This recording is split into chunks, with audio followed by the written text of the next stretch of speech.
really got to wonder if something is going on behind the scenes with CDProjectRed.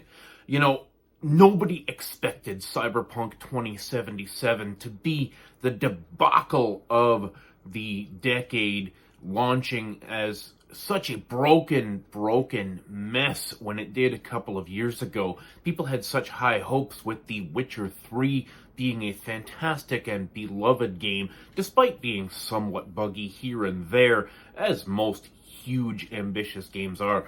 But, you know, The Witcher 3 was a fantastic game, and people had really high hopes for that level of quality in Cyberpunk 2077. And to this day, like 2+ years later, they're still making improvements and releasing DLC, trying to recover the reputation of Cyberpunk 2077 as a game that was just so laughably broken.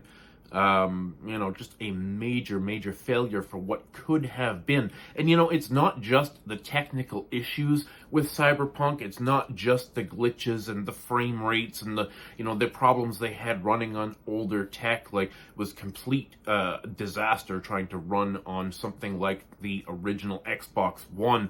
It ran kind of okay on PS5, and it ran kind of a little bit better on PC if you had the horsepower, a good graphics card that could really sort of bull its way through some of those graphical problems that the game had. But the game was fundamentally not what they promised. You know, in the original discussion for Cyberpunk 2077, a game we waited like 7 years for, there was a talk of having this living world that you would be able to follow people around, random NPCs, and that they would go about their day, that you could follow them down the street and into a coffee shop, and they'd drink a coffee, and then they'd go to work and do their jobs for the day and go home and get into bed or go watch TV or whatever, that every single NPC in the game was supposed to have, you know, a real life, not just endlessly walking back and forth down a street to just populate a street or something. And that's absolutely not what we got. You know, if anything, Cyberpunk 2077, the world feels less alive than a lot of games from even 2012 to 2015, for example. So, you know, Cyberpunk 2077, although now being a pretty darn good game for what it is, was a huge disappointment, and people lost a lot of faith in CDProjectRed. You know, they lost a ton of their share value. Sales were not what they expected it to be, even though they sold something like 10 million copies initially, just on the hype.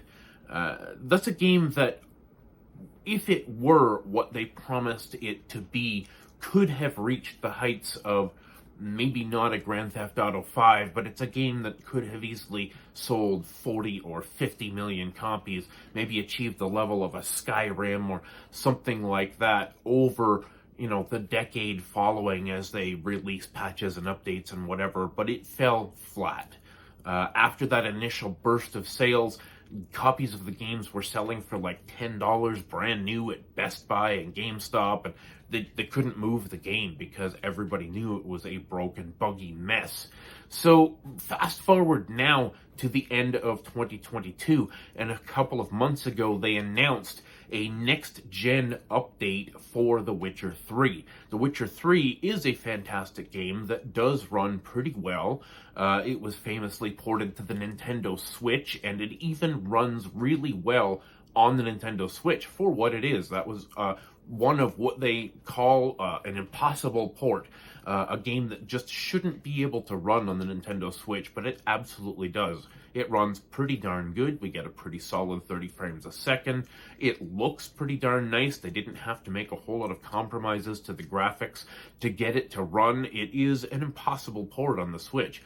And I have The Witcher 3 on PC, and right now I'm running with a half-decent PC that has like a 1650 graphics card in it that I'm capable of getting 1440 and, you know, catching 40 to 60 frames a second at 1440p on most games, including The Witcher, it looks pretty good, it runs great, it runs smooth. So guess what? The patch, the next-gen patch, launched today, December 14th.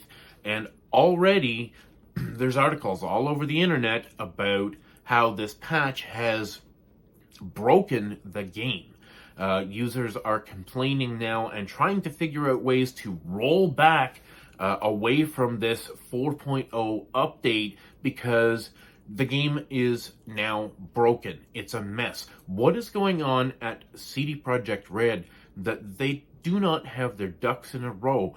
Did they have some kind of a turnover with the staff or something? What is going on? Because this 4.0 patch now, in a lot of people's cases, even if they're running top-end graphics cards in their PCs, they're getting performance issues that they never had before. A game that they could get to run at 120 frames a second, no problem. Now they're barely able to get 30 to 40 frames a second, even with things like ray tracing turned off.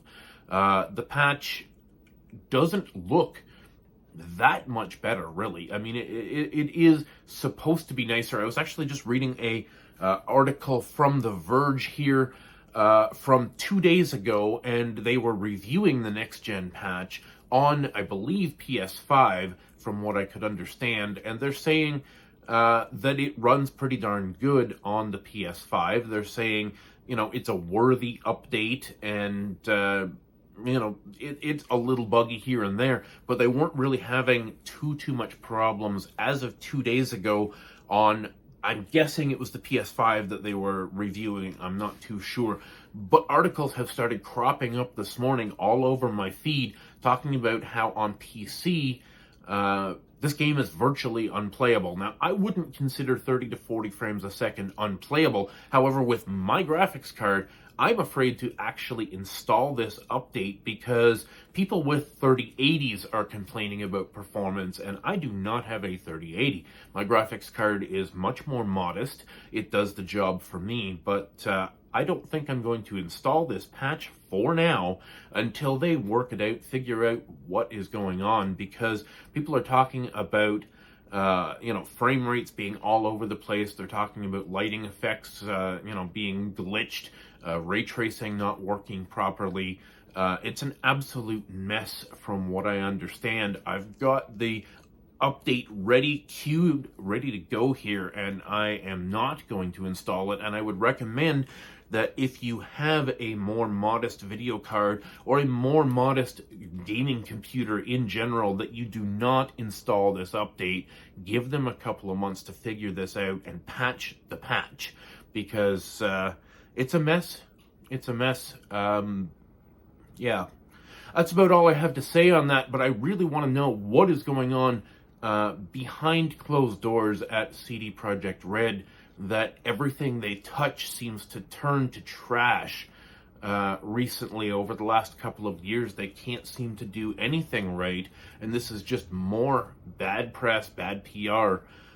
You know, you offer a free update that basically bunks the game, like, you know, that's just not what you want as a development company. I don't know who they were targeting, what kind of, you know, hardware or graphics capabilities they expect us to have, but if the performance of the game, this is, guys, a 10-year-old game. Like, they've taken The Witcher 3, which was a almost perfect game, and made it just as bad as Cyberpunk was when it launched. What is going on, guys? What is going on? Let me know down in the comments if you're interested, or if you were interested in trying this next-gen patch for The Witcher 3, and let me know how it goes for you, what platform you're playing on, and how those performance issues affect you, if you've already installed it, or if you intend to install it anyway. It seems like, maybe from what research I've done, it seems to run better on consoles. So let me know what your experience is if you install the next-gen update on your console. It is a free update, so I guess if you want to roll it back, you know, you're not losing any money or anything. Anyways, guys, thanks so much for watching. Thanks for subscribing. Stay classy.